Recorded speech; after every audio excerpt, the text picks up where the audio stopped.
Well, as I'm sure you've all heard, Wall Street Journal's reporting it.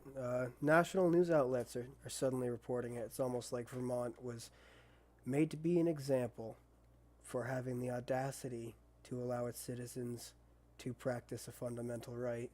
The bill S-55 has made it through the Senate. Again, it's been ratified and signed without amendments, as the House totally messed up the original Senate bill. The originator, Dick Sears, is quite unhappy with the turn of events and is actually looking to get his name taken off the bill because he fundamentally disagrees with it. The state thinks that because it made a law, that people are going to magically follow it. Now, we are under no obligation to follow any law that is repugnant to the Constitution. The anti-gunners say that these magazines give rifles, particularly rifles, apparently, even though handguns make up 80% of all quote-unquote firearm deaths and firearm crime, 63% of which is suicide, which in the United States is tracked as a crime. It's worth noting that they're coming for the magazines saying it makes the rifle more powerful. So, which is it? Does it make it more powerful and it needs to be banned? Or does it not affect the power of the rifle? And is it not an infringement upon our rights and our ability to defend the state and ourselves? This is the direct contradiction. They cannot hold both of these beliefs and support this bill. It's painfully obvious that people were bought and paid for.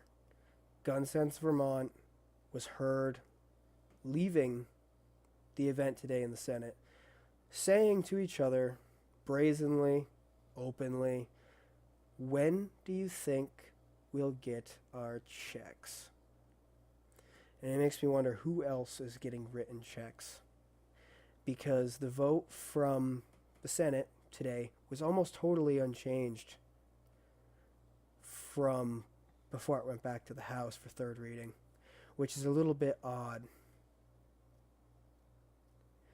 You'd think that all those amendments that are blatantly infringing upon our rights would have changed someone's mind, but I guess not.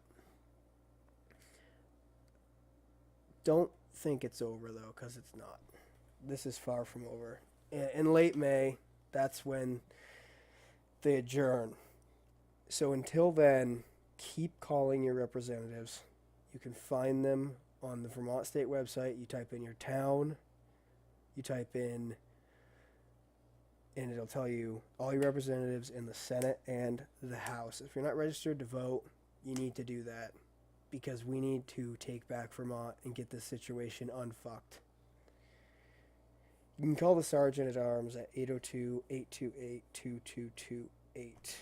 Tell them no way on S-55, and leave a message for House Judiciary Chair Maxine Grad asking why there's been no support for a public hearing and why our House and our Senate is being treated like it's the king. Email and call every day. Be absolutely relentless. They think that they can just lay this on us and we're going to take it. This isn't California. This isn't New York. Vermonters are not going to take this tyranny. We will resist this in the courts and any other way we know how. Like the hashtag I'm starting. Real bills from Phony Phil. And this is named because of our turncoat governor, also known as Phony Phil Scott. He's given the green light to just about any gun ban that they wanted to put in this bill. He actually announced that he'd support the mag ban while they were talking about getting rid of it because they feared he wouldn't. So he went out of his way to make this piece of shit unconstitutional bill pass.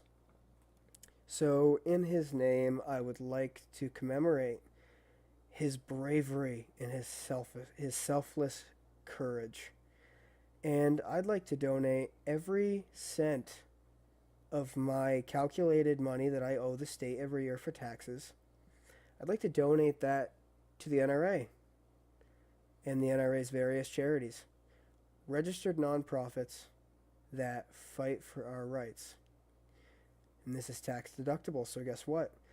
The state doesn't get this money.